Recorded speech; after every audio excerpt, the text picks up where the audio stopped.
And that was All the President's Men. I'm glad you took the thunder because that's a good way to start it because you are the one who's going to be definitely holding most of this show. So I was kind of hoping you were going to take that. So good on you for that. Let me start by saying, as I'm here, by the way, I'm here in the corner on the top right corner of the screen. I'm waving my hands around. This looks stupid on Steve's computer, but on everyone else, I'm up here. I'm up here, by the way. I have Elvis and Nixon on my left and right. Just the iconic. Yes, photo. he's here. He's absolutely here. Yeah, it's weird. Yeah, how you're up there. Whatever. We're making it work. Anyway, All the President's Men to me is the ultimate, and for many people, the ultimate journalist movie, the ultimate political thriller, and the ultimate maybe not. The third one may not even be ultimate, but one of the greatest American, what it means to be an American, or how do you navigate being an American amidst overwhelming pressure to not be one because of the current context and the current climate. And it hits on all those things because it just does it so well on so many levels that we will go into. But I actually want to open it up by asking what Steve's general impressions were on this, because it's a headier movie. It's one that you really need to listen. And I would, even if this is your first time watching something like this, where it's a very talk heavy political thriller kind of thing, just put on subtitles. Don't be afraid to do it, because you can easily get lost. In fact, in my rewatch, I had to do it too because I wanted to catch all the details. But Steve, what was your first impression? I like I said, I saw this about 3 years ago, and then obviously rewatched it for the show. I still feel that the film's intensely involved depiction of the journalistic process. You're probably going to be hearing me saying that a lot on this show, or at least for this segment. Its involvement with the journalistic process is both its greatest asset and probably its biggest detriment overall, because it's so. And I even went back and read my review on it, and I'm really almost in lockstep with my original review on it because it's so involved. You can pretty much smell the pencil shaving, stale coffee, and cigarette musk of a newsroom. And having worked in newsroom settings, both professional and academic as myself, I can definitely empathize with that. I mean, Jesus Christ, the Chronicle by no means at North Central and where I currently work now. We're not breaking down government scandals over here. We're not trying to track down Russian interference but you get over it. here. You can relate to it to a good degree. The frustration, the dead ends, the deadlines, the just general piss-offs, it's all there, and it's all vividly painted by Alan J. Pakula, the director. And it's you get a lot of that in this movie, too. And there's a beauty in the disorganization of the story, too. There's a beauty in the fact that this movie really throws you around with Woodward and Bernstein. You get the false leads, you get the hang up phone calls, you get the dead ends. You know what I mean? You're there throughout the entire process. Now, that some people, that's not everybody's idea of a good time at the movies, and I get it. It takes kind of a special person to appreciate that, especially when a movie like this is as, I guess I would say, methodical as it is, and so hyper focused on the process. But if you kind of go with it, and even better if you've worked in it, and you can definitely relate on that. So I find the movie holds up on that. You don't even have to have done work for the Washington Post and make your whole life being a journalist. But even if you've worked on school newspapers or whatever, you kind of have an idea of I have to sit down here, fill pages with a full flesh out story and be correct about everything I say. Obviously, there are many forces in today's media culture that don't care about being correct. But, I would hope most people do care about that. And when you sit down and try to do it, it's not as easy as it looks. It is a thankless, in many ways, horrible job that no sane person would want. But here we are in a world full of insane people, insane patriots. But, dude, this is really the ultimate journalism procedural. and set amidst the greatest political scandal of the 20th century, even with the Clinton impeachment, even with things happening in the early half of the 20th century and that crazy half of the century.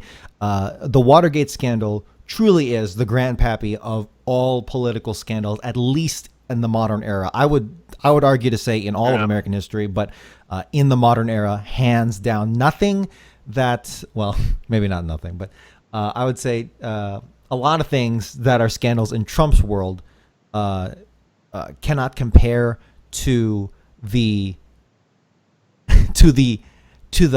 bombshell and the outcome that happened in Watergate. We've kind of crossed into a new political, and yes, we're going to talk about. I will slightly compare for just a brief moment to today's 2020 climate. But the crazy thing about this movie is that it takes you back to a time when politics was so freaking different. You didn't even have to live in that time to know that things have changed in the last 10 years from 2020, right? Things have changed in the last 20 years. This is back in the 70s, dude, where just potentially being caught on reel-to-reel tape and just for hinting that you might have been involved in a secret operation would land you with an impeachment and likely conviction. But here we are with the true story of Woodward and Bernstein. So yeah, the magic, as Steve has said, the magic is in the method for this movie, to its detriment as well, which we absolutely will talk about. But the magic here is in the method.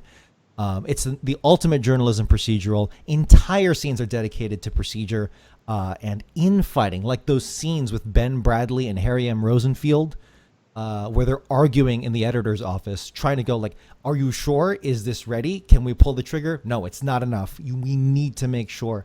And just like the minutes go by and it's just so intense because this was released in 1976. And by that time, Nixon was already out.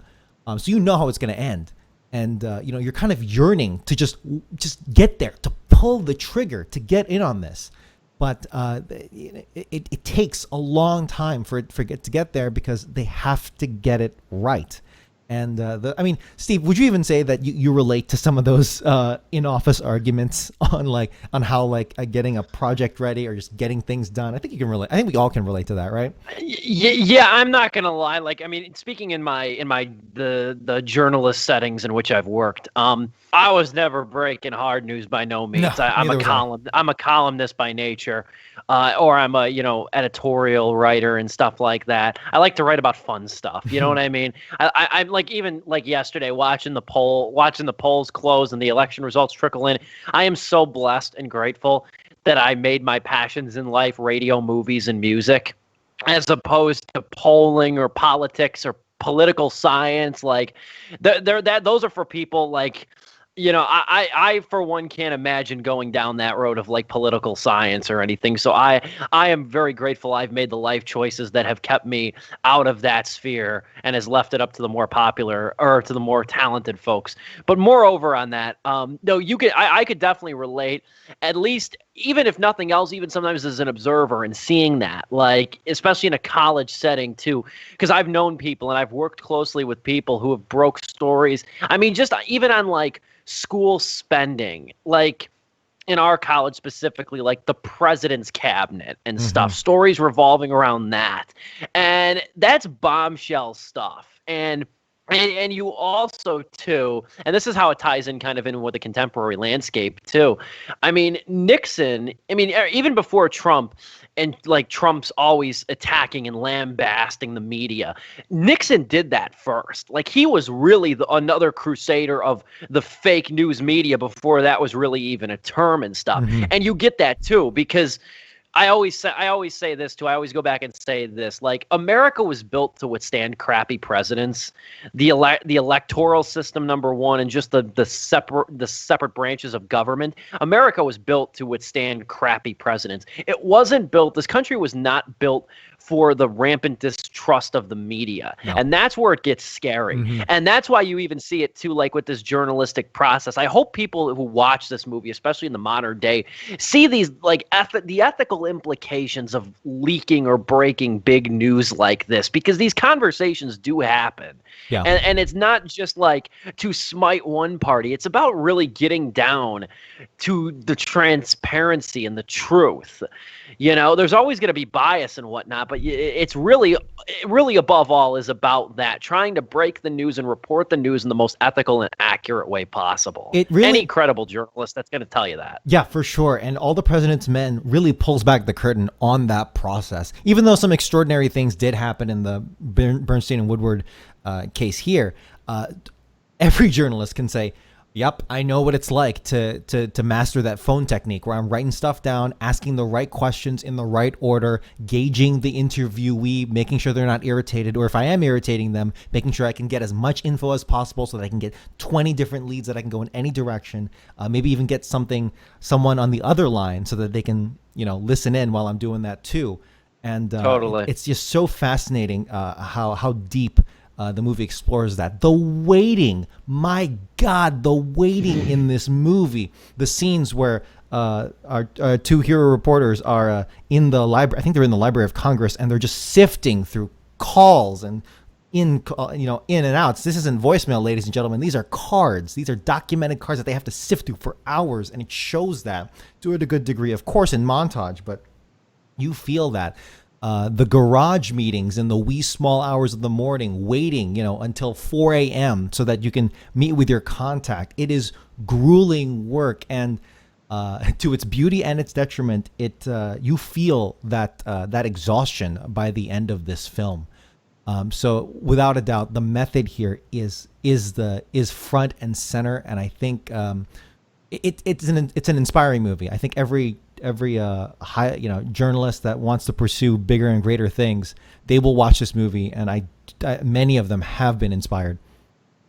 I'll bring this up too. The one thing I did notice the second time around too, the really good dynamic between Robert Redford and Dustin Hoffman. Yeah. I'm a big Robert Redford fan. Me too.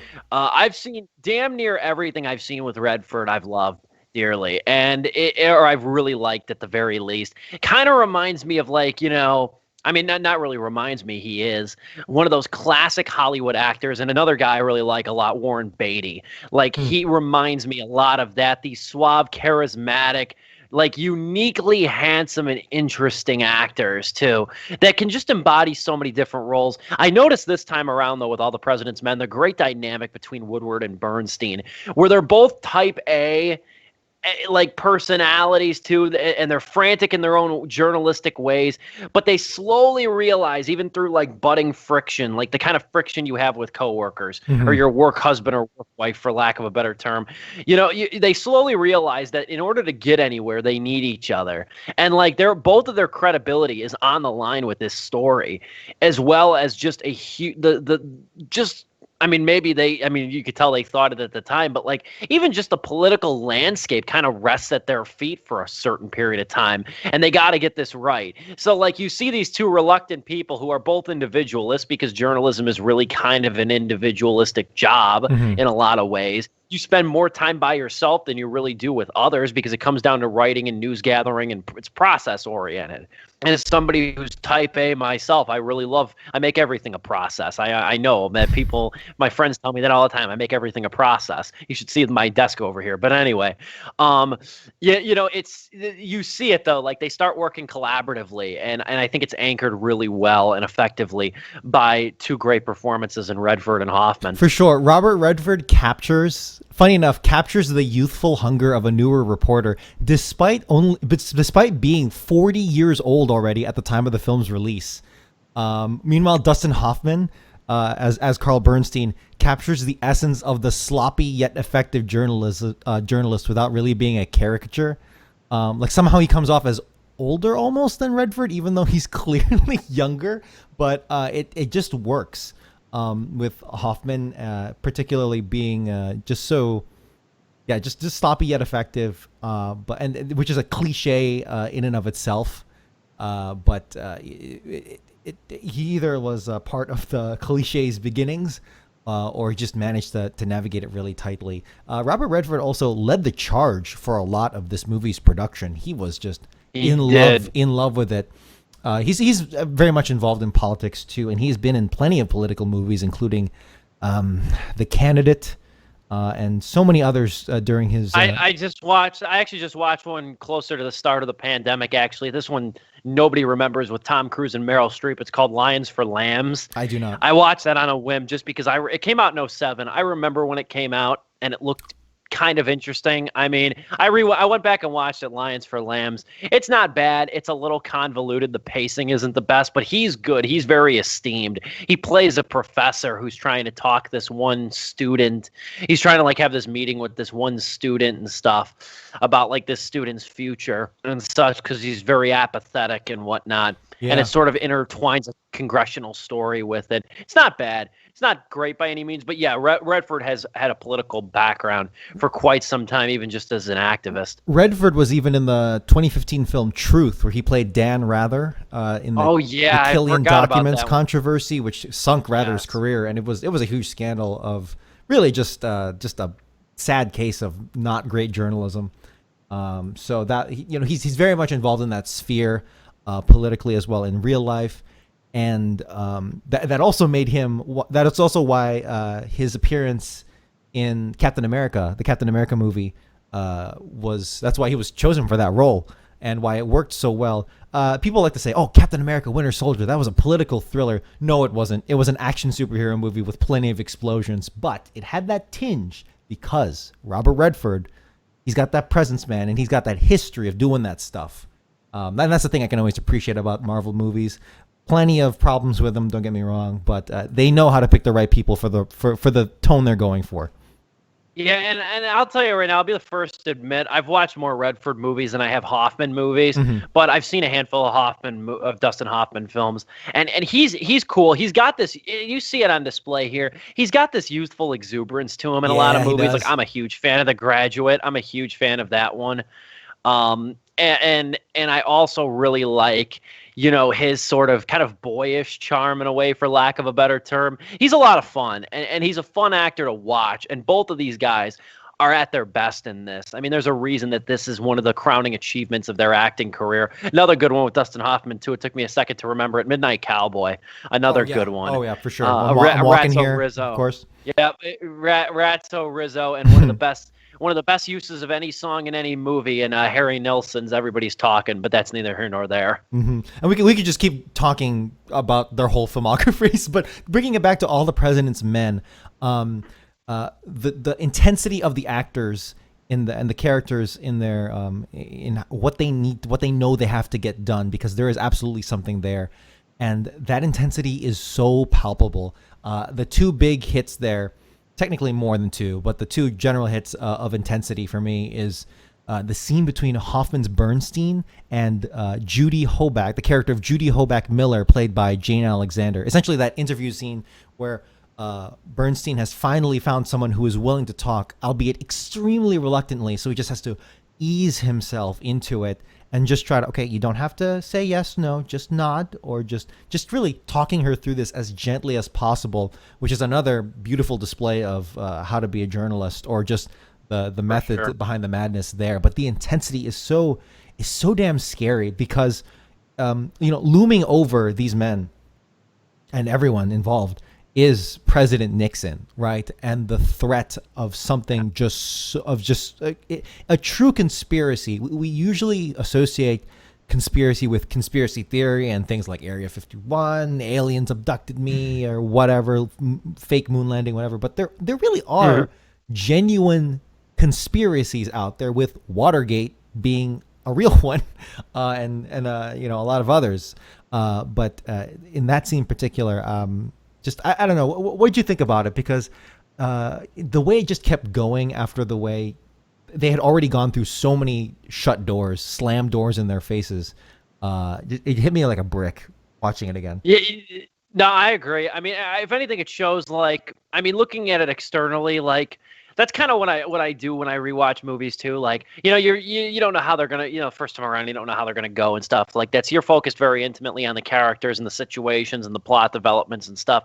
When I watch a movie again, especially if I remember it pretty vividly, I kind of look externally and like thematically, even like to a larger, the larger sum of its parts. And that scene, I think, really gets to the heart of the resilience too, and just the many different hats too that you have to wear as a journalist. Like you said, the empathetic voice she uses, and such, and just the powering through of it, because that's kind of at the phase they are in that movie too.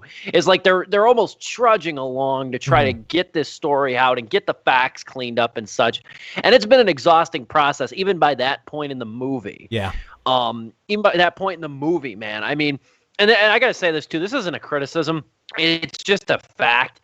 I mean, this film can get maddening at times, and it's long. It's 2 hours and 18 minutes, and it's one of those movies that feels every damn bit as long as it is. So it's not an easy watch. It's definitely not like the type of movie to put on and like I'm not going to say it's not a movie that you can't put on and get sucked into, but it's very hard. Yeah. It's very hard, especially for a casual viewing, and especially in this political climate that we're in currently, which is already 24/7, flat out exhausting. So that's another thing. I think you summed it up beautifully, though. I think that's really kind of the heart of that scene. All the President's Men is the polar opposite of Vice.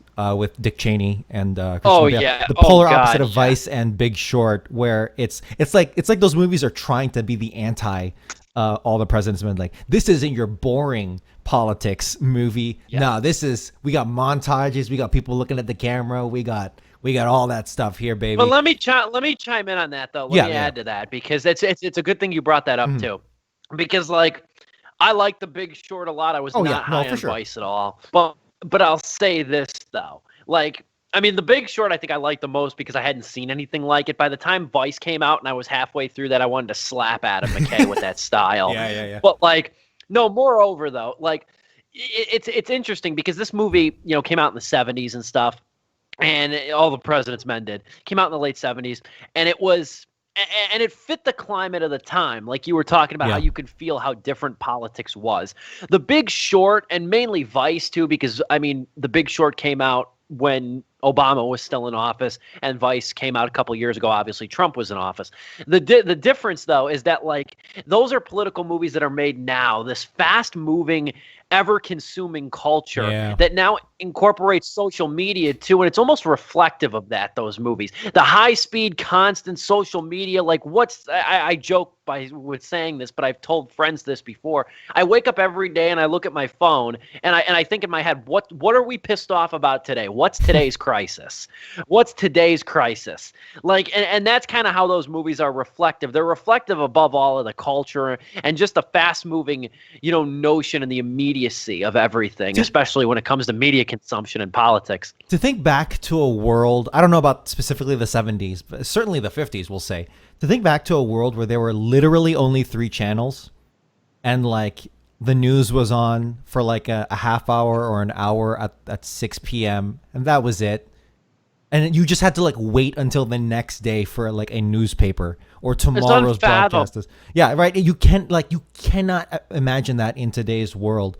And it's that is actually the perfect metaphor, the perfect parallels there, Steve, with just today's so damn fast moving, and even not to bring it too out there, but like just like the short attention span of all these movies that we keep reviewing. It's like, oh yeah, I forgot we did review Bad Education. Yeah, that was at the start of the year. God damn. Yeah. Holy shit. Yeah, I know. I mean, and that's kind of like. And again, it's kind of like the binge watch culture, of everything now. And I get sucked into it. I think we all do. I mean, especially like we just had an election yesterday that's still not even called yet. Like, I'm on Twitter. I joke. I close Twitter just to open it again. I close it just to go back to it. And like, I think doom scroll, if you will. That is the term. That's the hot term, and it's totally on. It's on point. It's on point.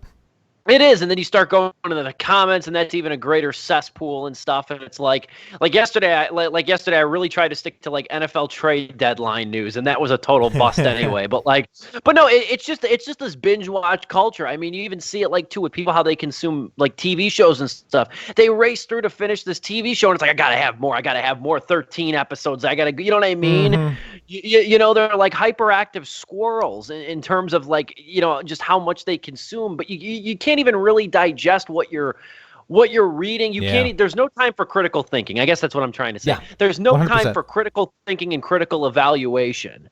And bringing it back to All the President's Men, just how like, yeah, this was was not the world that these men lived in, and Not at all. So sometimes I think like, how would Watergate go down in today's world? And we've already been answered that with like seriously 2 impeachable Trump things that, you know, if it was the 70s, easily would have been out by now. If not impeached, he would have resigned. But this is the new world that we live in. In fact, again, we're so outside the movie now. I'll bring it back eventually. But my God, who's the guy in charge of Fox? Roger Ailes. I was gonna say, yeah, Roger Ailes at the time, Rupert Murdoch. And Rupert Murdoch. So I think one of them. I think Roger Ailes. He even mentioned that that like, I forgot the exact quote, so I sound like I'm a goober, but he has gone on record saying that we made Fox News because, you know, what if, because Nixon didn't have a conservative channel rooting for him at all times, spinning everything 24/7. So what if we did have that? And that's why we made Fox News. And here we are. Boy. So, which sounds totally conspiratorial. Please look that up and fact check me on that. But regardless, the interview scene there is just so intense. The other scene that was continuously intense is the meetings with Deep Throat and Hal Brooks, played by Hal Holbrook. In the parking garages that is the stuff of movie legend and political legend, journalism legend, and it is Washington D.C. legend, because it's so freaking crazy that the director of the FBI, which they did not know at the time of filming, in fact they didn't know until just a few years ago when he died, but they did not know who Deep Throat was. He turned out to be Mark Felt, the director of the FBI, which in today's context would be someone like James Comey, right? Yeah. Again, if you're thinking, wow, this all spins back around, that's because it is spinning back around. But anyway, those scenes, just in a technical sense, are so just gorgeous to me, because it holds the weight of being a true story. Like, that is what Woodward did. Which is insane that he put a flower pot out with a flag in it if you wanted to talk to him, and then at 4 a.m. or whatever, they would go to a parking garage and talk in the shadows. And another example of journalistic integrity, of keeping your sources secret and knowing, do you really trust your sources and whatnot, which is another level to the intensity. But even just the lighting, right, of how Hal Holbrook's face is just covered halfway, that's what makes it movie legend. I don't know. What do you have to say about the Deep Throat scenes? Yeah, the Deep Throat scenes are cool, and they're kind of subjected now in a bit way to like parody in some capacity. 100%. But like, I mean, it goes back, especially when you're young like us. It's hard to believe something like this actually took place, right? But it's absolutely like, it's absolutely true. I mean, we know this. We've learned this. You know what I mean? We've read about this. I kind of like even the colorization in those scenes too, and like just the way it looks, because the whole movie takes on a drastically different tone in those particular moments. Mm-hmm. Especially considering like how crowded the movie is up until that point, where there's like coffee cups and notepads and everything, and words on top of words. I go back to the fact it's all bright. It's all out in the open. Honestly, if you want to get that's symbolic exactly over here. But I love like the long scenes of like Woodward scribbling notes and calling numbers and getting dead ends and stuff. It's like the opposite of that. Like, this is one-on-one, tense, taut. Neither party knows how these interactions are going to really start or end, mm-hmm. but they work through it like that. And I think they're great. They're great iconic scenes for good reason. Yeah, for sure.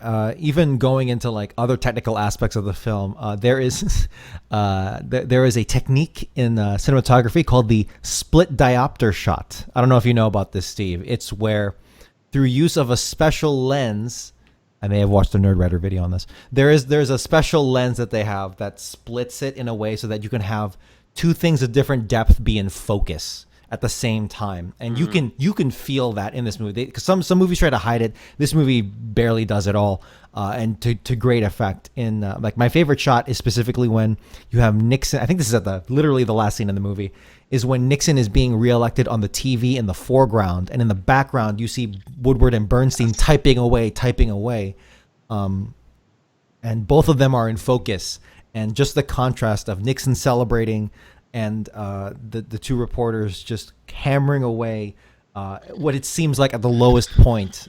They just keep going, and eventually they do win. But it's just those scenes. It's so beautiful to me. It's so that's the thing. This movie romanticizes so much of the world of journalism. And there is an argument to be made, a very good one to be made, about how that is a bad thing. Where it's like, okay, don't dress it up too much because it can get ridiculous. But honestly, it's hard to go over the top with it because the real story is so freaking nuts, dude.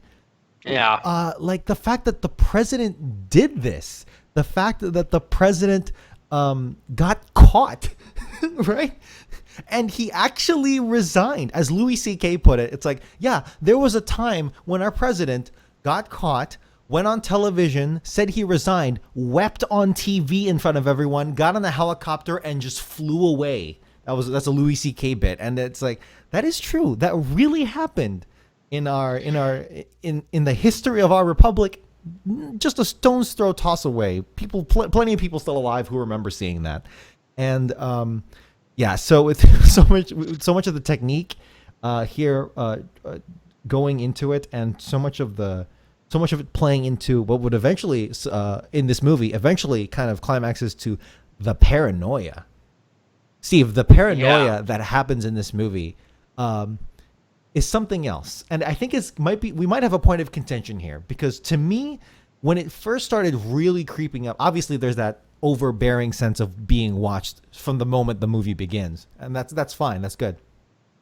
But when it really starts hitting, the point where Robert Redford, like, he looks back at the camera, he feels like he's being watched, and like I think the movie even pauses or something there and freeze frames on him. It's like, oh shit, this is getting real, because it very much is. But then, I don't know, what do you think about how the movie goes on that train of paranoia, them getting increasingly paranoid and being watched, lives being threatened? What do you think about that? Honestly, I like it. I was gonna put this kind of in the closing argument part of the show, but I mean, I'm glad you brought it up, and I think it's kind of a good kind of maybe segue out to at least a little bit, because I mean, it might be a point of a contention. We'll see, but I think it goes to show how comprehensive the film is overall, and that it captures the exhilaration, the anxiety, the paranoia, and ultimately too, even a little bit of the pride. The Washington Post, Woodward, Bernstein. And a lot of people who even just, touch the paper and just to edit this story at the end of the day had to feel throughout this entire scandal, and had to feel throughout this entire saga. Because, I mean, absolute worst case scenario, if misreported or misrepresented, it could have sunk the Post. I don't think that's an exaggeration to say. Not at all. Or at least it could have at least completely torpedoed the fledgling careers too of Woodward and Bernstein. We certainly wouldn't have been talking about it today. It is. And that's when I think you could really see and feel the stakes in this movie. And I think Alan J. Pakula's, the way that he does it, the way that he invites that paranoia into, and the way he does it, like you said, Redford, that turn back behind him in the cat, you know what I mean? Looking behind him, that shot. I mean, it like invites little horror elements in there, but I don't think, I mean, maybe in some ways it's a little kitsch or it's a little corny in some respects, but I think at the end of the day, though, this movie is laudably comprehensive in the many different emotions it ultimately tackles throughout the start to finish. Throughout. And I mean, and I go back to saying that's kind of the journal. I mean, if you're really, a credible journalist, unlike myself and stuff, I mean, that's part of the process. That's part of the hunger there. You might not like it when it's happening in the moment, but you look back and you're like, this was, I really put myself on the line for a great cause and the greater good, and I think it captures that For sure. I mean, even just with how the movie just is shot and how it portrays its characters, there is so much going on by the end that the paranoia does feel warranted. I don't know. To me, I go back and forth on this constantly when thinking about this movie. It's like in some ways the paranoia feel, or at least just how it's portrayed, not portrayed, but it's paced. I think that's what it is the pace. It feels like it feels not balanced with the rest of the film. And I don't know if that's just because the film kind of rushed its conclusion to a good degree. Like, did you feel that too? maybe a little bit. Maybe a little bit. Yeah. I mean, especially given the fact that this is such a long movie too, and it's pretty graceful. It is. I mean, maybe not graceful is the right word, but it's at least comprehensive. I keep going back to that. It's a long movie. It wraps up a little bit too quickly, but I think it starts to progress a little quicker the longer it goes on, especially around the hour 40-minute mark or so. Yeah. It starts to progress a little bit more quickly, as if to like replicate the pace of like it's going to happen, we're going to get there, we're going to do it, and so on and so forth. It almost feels like the climax of like a really good song or something like that. And to the film's defense, you could even argue that is what the film, like, that is intentional, because these two men are freaking exhausted. They are like, Robert Redford is falling asleep, missing his contacts by the film's end, and he's just sweating, and he's like, I'm on the line here. Like, my whole career is effed if I get this wrong, so you have to tell me.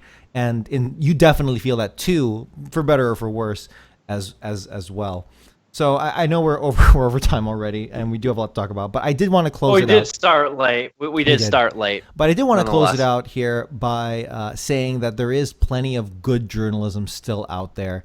I would argue that it is simply overshadowed by how easy it is to do bad journalism. Just from a pure, just from quantity, right? Just how much you can do. I mean, look at us, right? In order to do a review show, we would have had to, in the 90s, we would have had to have talked to a studio, gotten a TV spot, go through public access probably, and this would be public access. Yeah, exactly. Look at how easy. Like, we could right now, and thousands of people are already doing this. Right now, we could just start saying weird conspiratorial shit, put it on YouTube, and get 1 million views.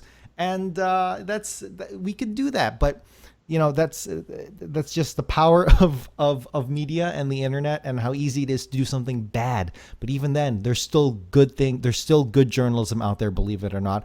And I want to point to two movies that are really connected to All the President's Men here. The first one being Spotlight from 2015.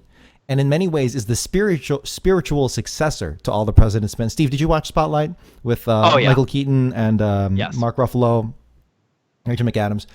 That movie, to me, is the perfect parallel. If you loved All the President's Men, or even just liked it, you will definitely like Spotlight, because it's to me it's more approachable, because but not by that much. I should say, not in a way that completely more modern. It's definitely more modern. Yeah, that's what it is, and it doesn't water down its content. You still have those periods of waiting, those periods of you're going through the shit with these reporters, of going through contacts, going through lists, taking your damn time, going through so many dead ends.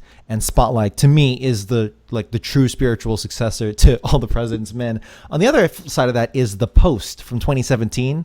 And The Post is almost like the Spielberg remake of All the President's Men, because it was literally directed by Steven Spielberg. And I say Spielberg in quotes because I had a lot of problems with The Post. I did too. It was like LARPing really, really hard, trying to really, really be All the President's Men again, but completely missing so much of kind of what made All the President's Men so good in the first place. And it's hard to put my finger on it, and I think it's because it gets wrapped up in its own pride and subject matter, like it's sniffing its own ass. You know what I mean?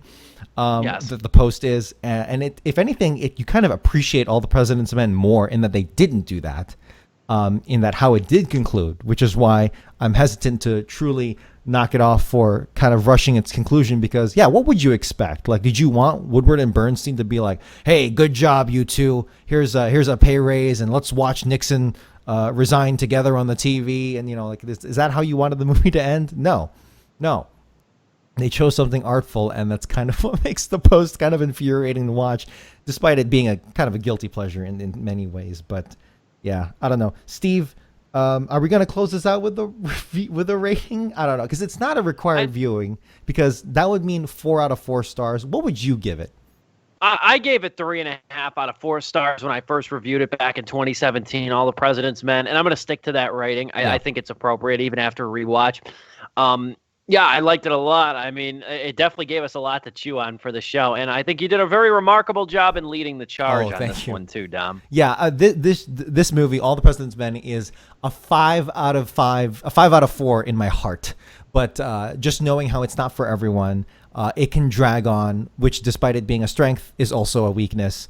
And I still think that it kind of doesn't balance the paranoia aspect perfectly, and it does kind of rush to its conclusion to a degree, despite other options that probably would have been worse on how to end the film. 3.5 out of 4 stars. But man, if you're fascinated by what's happening in Trump world, you need to watch this and know that there was a time where journalism did pull through despite all the dangers, and that it did pressure the president of the United States to literally quit his job, leave, and just F off for the rest of his life. It's just amazing that there was a point in time where that was a thing.